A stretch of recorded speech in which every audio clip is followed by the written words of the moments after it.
దిత్వా బలహీనపడి ఈ రాత్రికి వాయుగుండంగా మారనుంది. మరింత సమాచారం మా ప్రతినిధి ఆదిత్య పవన్ ప్రత్యక్ష ప్రసారం ద్వారా అందిస్తారు.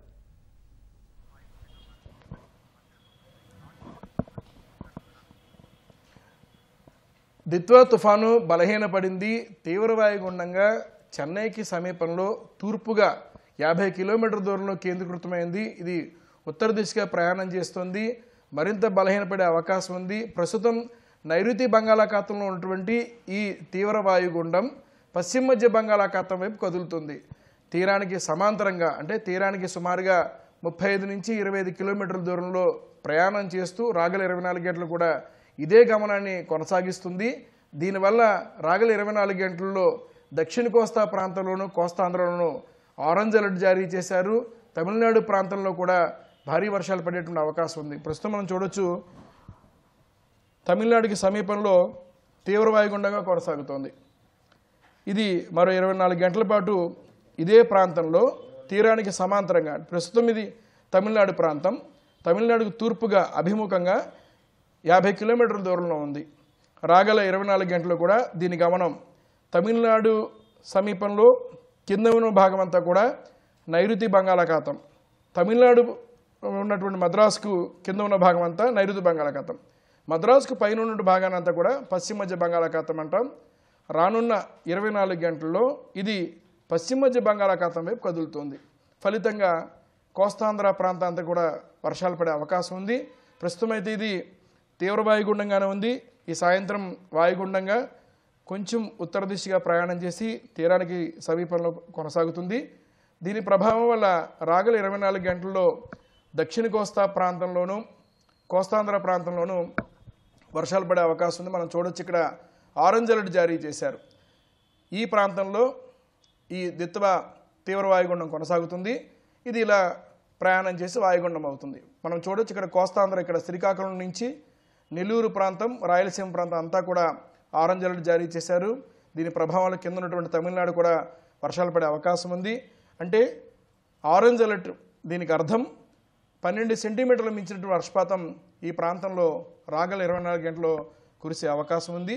అందుకే రేపు కూడా ఈ ప్రాంతం అంతా కూడా ఎల్లో అలర్ట్ జారీ చేశారు. ఇక్కడ ఉన్నటువంటి తీవ్ర వాయుగుండం పశ్చిమ బంగాళాఖాతంలోకి వస్తుంది, ఉత్తర దిశగా ప్రయాణం చేసి. ఈ విధంగా దీని ప్రయాణం కొంత కొనసాగించే అవకాశం ఉంది, తీరం వెంబడే కొనసాగిస్తుంది. అందువల్లే రేపు ఒరిస్సా ప్రాంతంలో కూడా వర్షాలు పడే అవకాశం ఉంది. ఎల్లో అలర్ట్ జారీ చేశారు. 2వ తారీఖు రేపు ఒరిస్సా, కోస్తాంధ్ర, తమిళనాడు, కేరళ, రాయలసీమ ఈ ప్రాంతాలంతా కూడా వర్షాలు పడేటువంటి అవకాశం ఉంది. 5 సెంటీమీటర్లు మించిన వర్షపాతం పడుతుందనేటువంటి అంచనాని భారత వాతావరణ శాఖ స్పష్టం చేస్తోంది. మనం చూడొచ్చు, ఇక్కడ ఉన్నటువంటి గమనం, ఇది దిత్వా తుఫాను యొక్క ట్రాక్ గమనం.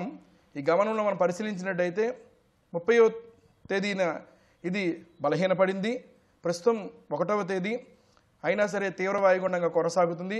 రానున్న రోజుల్లో, రానున్న 24 గంటల్లో మరింత బలహీనపడుతుందనేటువంటి సంకేతాన్ని ఇక్కడ మనం స్పష్టం చేస్తున్నారు. మనం చూడొచ్చు, తీరానికి సమీపంగా ఇది కొనసాగుతుంది. ప్రస్తుతం చెన్నైకి సమీపంలో 50 కిలోమీటర్ల తూర్పుగా కొనసాగుతుంది, ఉత్తర దిశగా ప్రయాణం చేస్తుంది. దక్షిణ కోస్తా ప్రాంతానికి అంటే పశ్చిమ మధ్య బంగాళాఖాతం, మనం ఇక్కడ ఒక ఈ లైన్ని గమనించినట్టయితే ఈ లైన్ భాగం కింద అంతా కూడా నైరుతి బంగాళాఖాతం, ఇక్కడ కనిపిస్తుంటుంది ఈ నల్లగీత పై భాగం అంతా కూడా పశ్చిమ మధ్య బంగాళాఖాతం. ఇప్పటి వరకు ఈ దిత్వా తుఫాను నైరుతి బంగాళాఖాతంలో ఉన్నది. ఈ సాయంత్రం తర్వాత లేదా ఈ రాత్రి బలహీనపడి తీవ్ర వాయుగుండంగా మారి పశ్చిమ మధ్య బంగాళాఖాతంలో ప్రవేశిస్తోంది. పశ్చిమ మధ్య బంగాళాఖాతంలో ఉన్నటువంటి ఈ ప్రాంతం అంతా కూడా ప్రభావం చూపించే అవకాశం ఉంది. కాబట్టి రానున్నటువంటి 24 గంటలు కూడా వర్షాలు పడే అవకాశం ఉంది. రేపటి పరిస్థితి మనం చూసినట్టయితే ఈ విధంగా మొత్తం ఈ భూభాగం అంతా కూడా మనం చూడొచ్చు. దీని క్లౌడ్ వాల్ అంటాం. అంటే తుఫాను యొక్క కేంద్రం ప్రస్తుతం తీవ్ర వాయుగుండం, దిత్వా తీవ్ర వాయుగుండం అవుతుంది. దాని యొక్క కేంద్రం సముద్ర భాగంలో ఉండి తీరం నుంచి 30 కిలోమీటర్లు 50 కిలోమీటర్ల దూరంలో ఉన్న దానికి ఉన్నటువంటి క్లౌడ్ వాల్ యొక్క మేఘ సమూహం, ఈ మేఘ సమూహం మనం చూడొచ్చు, ఇక్కడ దక్షిణ కోస్తా ప్రాంతంలో కూడా కనిపిస్తుందండి. ఈ ప్రాంతంలో రేపు వర్షాలు కొనసాగుతాయి. అలాగే గాలుల విషయానికి వచ్చినట్టయితే తీరం నుంచి గంటకు 30 నుంచి 40 కిలోమీటర్ల వేగంతో ఈదురుగాలు కొనసాగే అవకాశం ఉంది. దిత్వా తుఫాను ప్రస్తుతం అయితే సముద్రంలోనే బలహీనపడుతుంది, తీవ్ర వాయుగుండంగా ఉంది, మరింత బలహీనపడే అవకాశం ఉంది. వాయుగుండంగా మారినా కూడా దీని ప్రభావం కొనసాగుతుంది. అందుకే ఈరోజు రేపు కూడా కోస్తాంధ్ర ప్రాంతంతో పాటు తమిళనాడు, ఒరిస్సా ప్రాంతానికి కూడా వర్షాన్ని ఇస్తుంది. ఇప్పటి వరకు చూసుకున్నట్టయితే దిత్వా తుఫాను మొత్తం 11 సార్లు తన దిశను మార్చుకుంది. తీవ్ర వాయుగుండంగా మారిన తర్వాత కూడా 2 సార్లు దిశను మార్చుకుంది. అయితే తీరానికి సమాంతరంగా, ఇది తీరం తాకే పరిస్థితి లేదు, కానీ తీరానికి సమాంతరంగానే ప్రయాణం చేస్తుంది. తీరానికి సమాంతరంగా ప్రయాణం చేస్తుంది కాబట్టి తీర ప్రాంతం ఉన్నటువంటి ఈ మొత్తం కోస్తాంధ్ర అంతటా కూడా ఆ ప్రభావాన్ని చూపిస్తుంది. అందుకే గాలుల ప్రభావం కొనసాగుతుంది.